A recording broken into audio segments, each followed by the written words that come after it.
want to thank Cathy for, in a way, giving way from her part on the platform to hear young Mohammed Al-Kurd have a chance to give us that heart-rending story. And that's a cue for, I won't say more heart-rending, Peter, but for my good friend and colleague, Dr. Peter Slezak. After that very moving and significant poem by the young Palestinian boy, the first thing that occurs to me is that it's about Jerusalem, but every Palestinian in whole Palestine speaks and feels that way about their homeland. And it's particularly relevant to mention one of the testimonies at the Russell Tribunal on Palestine recently. I watched a few of them online, as you can, and one of the most, I didn't see all of them, but I saw a few in preparing for tonight, and one of the most moving really was by the Palestinian woman Hanin Zawabi, who is from Nazareth, and she's a member of the Israeli Parliament, the Knesset. You can go online and find her speech, and I'll just mention one thing she said which resonates very much with the Jerusalem boy. In a passionate speech about the plight of Palestinians generally, now you have to remember she's in Israel proper, so to speak, and she is of course fully aware of the really much more significant suffering of the Palestinians in the West Bank and especially in Gaza, which is much worse.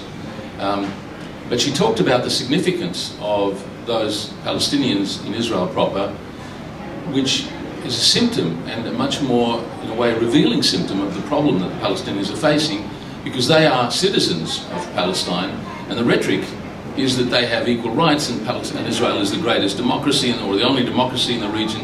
And as she points out for a start, there are 50 laws now on the books that discriminate against, official statutory laws, apart from all the administrative and other ways in which they're discriminated against.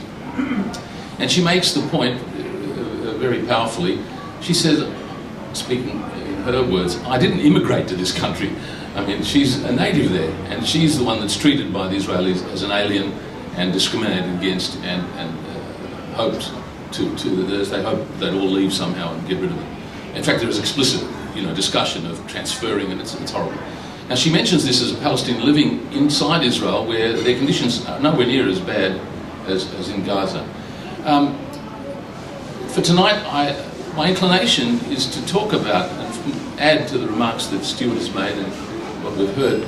I was fortunate to have such good friends as Stuart and Cathy when we travelled in Palestine in 2012. It was a very moving and upsetting experience to see firsthand the people. We didn't see the worst in a certain sense, because we were there after the preceding Gaza assault. We were in Gaza. But it gave you a sense of the people and the side of Palestine that we don't see, the human face of Palestine. I've given several talks since then using that as the title. Now, I'm going to say something about that, but my inclination would be to give that talk with all my slides. But tonight, because of the topic, I've chosen to do something a little bit more abstract, which I think is equally important in relation to the Russell Tribunal and the broader context in which it fits. But before I do, I can't resist just mentioning some of the facts, because my concern is that the horrors of the occupation and the siege on Gaza are simply not conscious to the general public. The media simply don't tell you. Now, that, of course, is the purpose of the Russell Tribunal. I'll read you quotes explaining how they see the goal and the aim of the tribunal to raise consciousness and to alert the general public and others, which was the aim of the first Russell Tribunal, which I wanted to talk about, to put it in a broader context and show how relevant the original Russell Tribunal was, which was on Vietnam in 1967. So I want to talk about that, but let me just mention some of the facts which you may not know. I'll just reel them off, really, sort of off the top of my head. Some of the shocking things about the West Bank, and I'd be interested for you afterwards or just now to tell me how many of you know this. Since the year 2000, there have been 8,000 or so Palestinians shot dead in the West Bank. Every time an Israeli is horribly killed, like those boys in Hebron, it's international news and outrage about these terrible, Hamas or whoever's supposed to have done it. And we don't hear not only of the 8,000, but of those, something like 1,400 children have been shot dead by snipers, unarmed children, unarmed there was a couple of these not that long ago caught on security cameras. Coincidentally, some security cameras were showing an area where the boys were walking along with their knapsacks away from where there had been some demonstration, but they were just walking peacefully unarmed, and they fell down dead because a sniper a couple of 100 metres away simply shot them dead. Just out of interest, how many of you knew of that? Well, that's significant, like 5 of you. Now you understand what I'm saying, that something of that horror doesn't make the news. You may know, I should say, that I'm Jewish, and the reason I mention that is because the Jewish community, I think, are very deeply culpable in their attitudes to this and their influence on this. They, rightly, will express outrage if a Jew is killed, and they don't have the same concern, and I try to provoke them quite actively online with Twitter and elsewhere, to express equal concern about the horrors that are being committed in the name of the Jews in Israel. So I'll come back to that. But let me mention a couple of other facts. One of the areas that I'm particularly interested in is the area of house demolitions. I'm closely involved now with a group in Israel trying to set up an Australian branch of a group called Israeli Committee Against House Demolitions, ICAD. Jeff Halper is the director of that. He's been here several times in Australia. He was nominated for the Nobel Peace Prize in 2006. He's a wonderful, heroic man, a Jewish man, Israeli. And they rebuild the houses that have been demolished by the Israelis. Salim, one of his friends that we visited in East Jerusalem, has had his house demolished 7 times. And they rebuild it as an act, not as humanitarian aid, but as an act of protest, of dissent and protest, resistance is the word, against the occupation. There have been something like 40,000 houses demolished in the West Bank, and now they're demolishing more inside Israel, like in the Negev, expelling the Bedouins in the Negev and so on. This is done under the cover of silence in the world. These are violations of human rights and horrible tragedies, and we don't know about them. And they're done not for punitive measures. There is this category of punitive demolitions, which is also a crime in international law, where somebody commits a crime and the family's house is demolished. They do it for all sorts of political and demographic reasons, essentially for no good reason. A couple of the other facts. It's not a small matter. These are not people, but they're trees, the olive trees on which their livelihood depends. The bloody settlers, if I could call them that, they're all illegal. There are 500,000 of them now in the West Bank. Every single one is illegal in international law. Bob Carr, to his great credit, came out and used the word illegal. He hadn't originally, but he has very forthrightly described that as illegal. Every settlement is a violation of the 4th Geneva Convention. Something like 1 million olive trees have been uprooted or burned and destroyed regularly. And I've seen these heartbreaking photographs. It's not children, there's much more heartbreaking shots, but these men and women clinging and desperately crying as to save their trees. I mean, you watch this stuff, and why isn't this shown on television? There's a lot like that. Let me just give you, without the pictures, a quick sense in case you don't know. Historic Palestine was partitioned in 1947, and they gave something like 55%, a slight majority of the land, to a minority of the Jews in Israel. After the 48 war, they occupied nearly 80%, 78%, and they left 22% to the Palestinians of their historic land. That 22% is the West Bank and Gaza, which is the 2-state solution. The Palestinians have repeatedly over the years declared, Arafat and a whole bunch of Palestinians, even Hamas, have declared their willingness to accept what is a major compromise, which is to accept 22% of their traditional historic homeland. It's now, in the view of many people, too late, because if you look at a map of the West Bank, very few people have seen a map. It's not on the front page of the Sydney Morning Herald ever. It's a complete disaster. 60% in the Jordan Valley is declared Area C under complete Israeli control. Israel has declared it will never give it back. In fact, I should say, Netanyahu came out recently to say that they have no intention of giving the Palestinians a state of their own. I don't know if this has been in the papers. When the Jewish lobby bellyaches about, and the Israeli and our government bellyache about, there's no partner for peace. They're not willing to make a 2-state solution. You should understand that Netanyahu said they have no intention of giving the Palestinians a state of their own. And very few people know this, although I published this recently in an exchange in the newspapers. The charter of the Likud party officially declares that there is no possibility of a Palestinian state. That should be said very publicly, because there's this entirely hypocritical rhetoric about the 2-state solution, And they always mention the Hamas charter. I won't go into that. Have a look at the Likud charter. Now, this is the problem which we're confronting in the context in which we have to understand the Russell Tribunal of Palestine, and a bunch of other things. I hadn't planned to talk about all this stuff, but I can't resist it. One other fact from my own experiences, as we saw it there, the theme of the Russell Tribunal, I have a quote here which Stuart off the top of his head mentioned. Russell used the phrase, or the sentence, "May this tribunal prevent the crime of silence." That was back in 1967. The crime of silence is what the tribunals are about, but there happens to be an Israeli Jewish group called Breaking the Silence, a very apt phrase. They're a bunch of soldiers, former IDF soldiers. Cathy and I went on a tour that they take people on into the South Hebron Hills. It's a horrible experience in a way, because you're now being taken by former soldiers that are spilling the beans on what they used to be doing. But they're now friendly with the Palestinians. They took us into one little village called Susia, which is in the South Hebron Hills. Hebron, by the way, is the most appalling, probably the worst place in the West Bank. These poor villagers have been kicked out of their village and living in tents.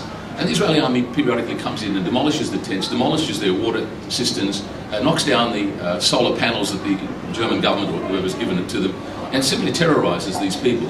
And this is what's going on in the West Bank. So there's a lot of this stuff which we never hear, and that's why the Russell Tribunal is important. So let me just say a couple of words about that to get on to that. The tribunal, this is quoting from their own documents, and I won't read it all out, but just give you the sense of it. It will reaffirm the supremacy of international law as the basis for a solution to the Israeli-Palestine conflict. It says further down, it's designed to contribute to a mobilisation and the involvement of civil society. One of the things I want to focus on is why this is relevant to us. Stuart has mentioned some of the reasons, but you'll see from Bertrand Russell's concerns why this is something we should be conscious of and what we can do, which is significant. It says it aspires to inform and spur into action individuals and governments. Now, it's us in relation to our government that can have a significant role. And it's in the context which it says explicitly, it's in the context of the failure to carry through effectively on, for example, the Goldstone report and others, where they have documented the horrors. It's not that the information is not available, but there's a systematic attempt, and very effective, to simply repress it. The complicity of the media and the journalists and so on, not because they're given orders. I don't want to suggest a conspiracy theory. They know what the official line has to be, and they do it in self-censorship. If you understand the media, you know how that works. Now, there are good people in the media, and I should perhaps mention some of the most heroic and important journalists. The Herald journalist, blocking a name suddenly, Ruth Pollard, is heroic and does excellent work. In fact, even at the Australian, John Lyons has been very important in breaking the news on the children in detention. We went into the prison, or the courtrooms actually, in Ophir near Ramallah, to watch the kids that are being tried in administrative, I forgot to mention that, administrative detention without trial, without a lawyer. It's the most appalling violation of children's rights, and often tortured and abused in various ways. Why isn't that in the news every day? Well, that's the purpose of the Russell Tribunal. And it's relevant, as I've already mentioned, and I'll go into this a little bit. They say explicitly in their document, it's pertinent to note that the Russell Tribunal on Vietnam appears to have had considerable impact on public opinion. That may be overstating it, but I'm not sure to what extent that's true. And it's in that light that they say that it contributed substantially to an ending of that war. Now, I think this is true in an important respect, whether the Russell Tribunal was instrumental or not. It's interesting that the right-wing hawks on Vietnam, and those that are still around, I've heard them complain bitterly that they lost the war in Vietnam because they fought with one hand tied behind their back. I mean, they should have nuked the place, is what they think. And they think that they were inhibited because of the lefty pinko, ratbags, the hippies in America that demonstrated and as they did. Now, in fact, they're quite right. The extent, it was very late. Chomsky often points out that the resistance to the domestic protests came rather late, but it made a difference. And in fact, it became domestically impossible to continue the war, and that's a significant factor. That's the lesson for us. As frustrating as it is, there are other good examples of where we can make a difference, and we have a responsibility to do it. So that's the context of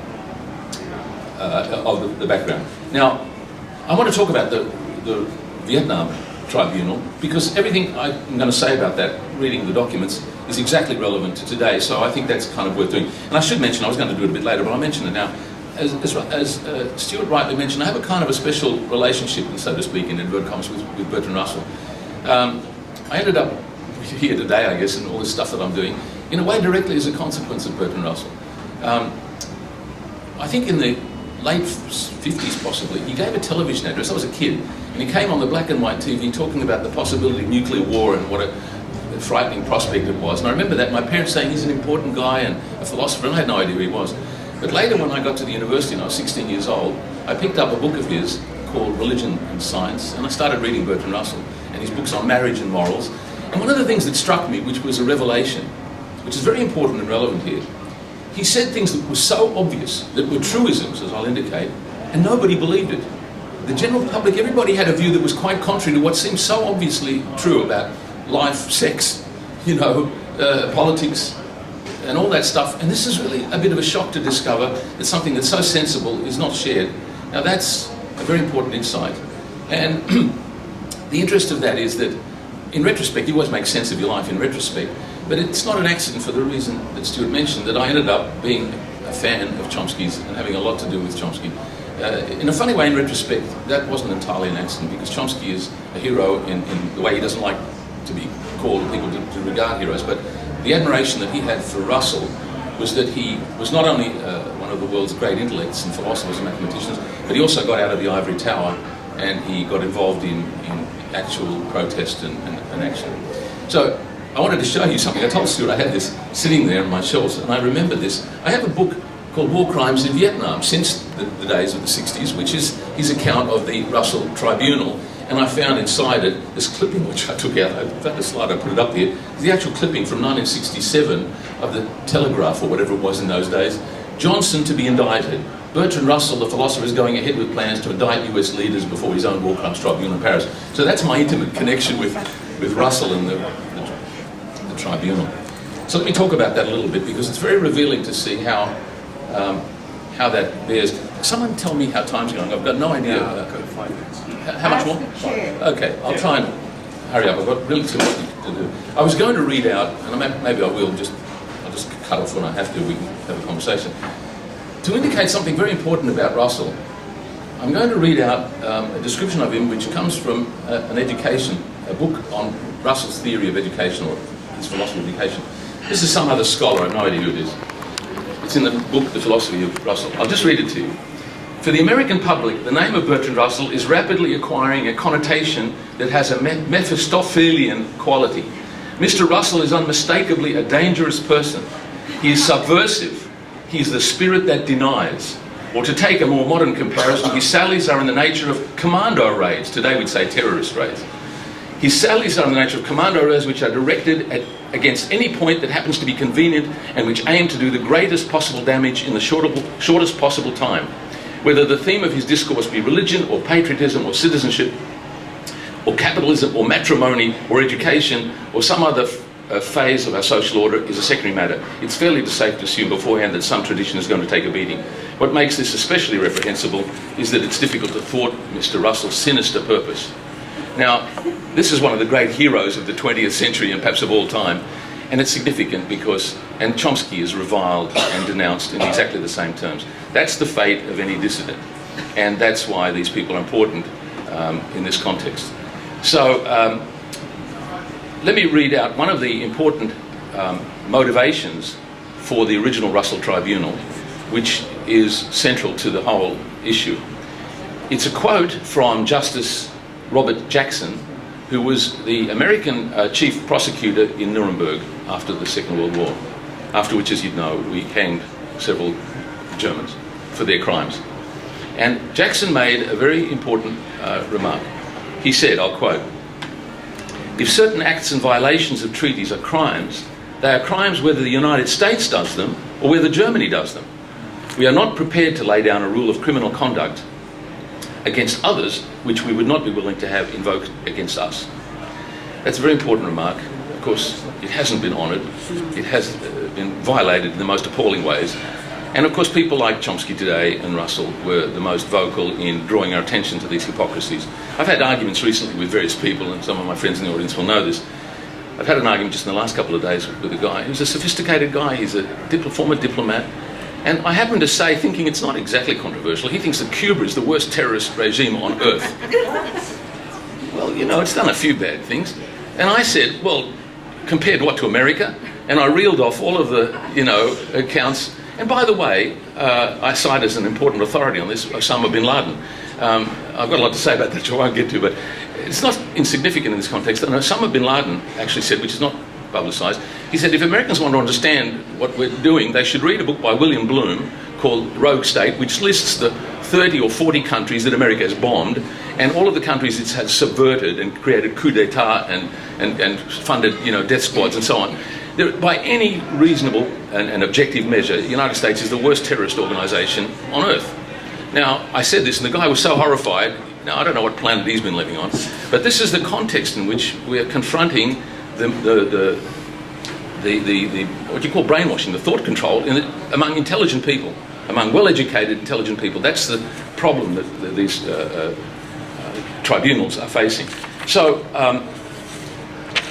let me mention one important remark that one of the other witnesses at the Tribunal on Palestine had made. If you watch his interview, a very important young man who speaks very eloquently, a guy called Max Blumenthal. He's written an important book called Goliath, I think it is, which details the horrors, and you ought to read it. It hasn't been reviewed, you know, in the Sydney Morning Herald. But he said there that the significance of the tribunal is that it lays down the evidence and sets the framework. You see, the tribunals have no official status in law. These are citizens that hold a tribunal. Like another one I should mention, was held on Iraq after the first Iraq war by, not by a lefty like Chomsky, but by a former Attorney General in the United States in the Johnson regime, Ramsey Clark. And he held a tribunal on Iraq and found guilty George Bush Sr. and Norman Schwarzkopf and Colin Powell and a whole bunch of these on Nuremberg trials for which we hanged the Germans. Now, these tribunals, Max Blumenthal says, are important, although they don't have legal standing in the world, but they set the framework for a trial of the war criminals in Israel and in America when the ICC finally gets off the ground. And if Palestine gets its act together, or the tribunal accepts finally Palestine as a party, then we should hope and press for these trials on the Jackson principles to be applied rigorously according to the objective criteria that we used. Shall I start winding up? All right. Let me think of some of the things that I really want to say over the other hour or so of my talk. You've got the Q&A. Look, I'm going to say one other thing. I know I've got the Q&A. I'll read one quote and one other remark if I can just have another minute or two. I was going to read several quotes from Chomsky, which represents our responsibilities here. He said something along the lines in many of his remarks, but this one is particularly appropriate. He says, traditionally the role of the intellectual, or at least his image, his self-image, has been that of a dispassionate critic. But insofar as that role has been lost, as it has been, the relation of all of us and the education institutions to the intellectuals has to be one of self-defense. We have to learn to defend ourselves against the intellectuals, the commissars, the apparatchiks, the mandarins of our own regime. Now, this is the final remark I want to make. In relation to intellectual self-defense, I mentioned Russell's truisms. Since I'm a philosopher, I can give a small lesson in logic quickly. It's a matter of a definition that the Jewish lobby, the Israel lobby I should call them, I guess, play on and are very successful in exploiting. This is the very important issue about the distinction between criticising Israel, as we must, and criticising Jews and anti-Semitism. They have shamelessly used this to prevent criticism of Israel. I think this is something decent people should not tolerate and should call out. They did it yesterday in the papers. It's a constant theme. But the logic lesson is this, that if, as Netanyahu and the Israelis wish to define Israel as a Jewish state, it's a contradiction to call it a democratic Jewish state for Hanin Zoabi's reasons. That's one little lesson in logic.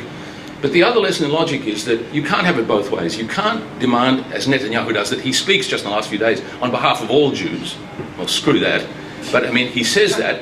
And then people are placed in the position that they want to criticise Israel, and then they're also accused of criticising or being anti-Semitic. Well, if they conflate the two, It's not surprising that other people might not make the distinction, but you know, the interesting fact is, I had the privilege of being at a lot of the rallies, all of the rallies in Sydney. At every single rally which was dismissed as anti-Semitic, they made a point of distinguishing, to their great credit, the angry people who were supporting Palestine explicitly made that distinction, and you wouldn't be surprised if a few people, as one or two may not have, made that distinction. So that's an important element of intellectual resistance and self-defense that we have to understand. I think I better stop on that. Thank you very much.